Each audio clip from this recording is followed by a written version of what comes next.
Simula na ngayong araw ang pagpapatupad ng service contracting program ng gobyerno na layong magbigay ng dagdag kita sa mga tsuper sa gitna ng napakataas na presyo ng petrolyo. Sa ilalim po ng programa, babayaran ang mga tsuper ng 30 pesos hanggang 100 pesos kada kilometro. Depende po yan sa minamaneho nilang pampublikong sasakyan.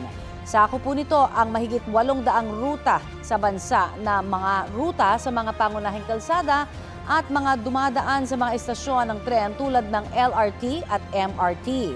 Imo-monitor ng pamahalaan ang mga PUV sa pamamagitan ng manual monitoring at GPS.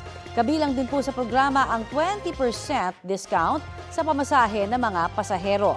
Dahil mga major route lamang ang sakop, hiling ng ilang tsuper sa mga secondary road, maisama rin sila sa programa dahil apektado rin sila ng mahal na presyo ng diesel. Napakaganda po sana kung ang lahat po ay makikinabang. Ang sa amin po kasi ay wala po kami sa national road.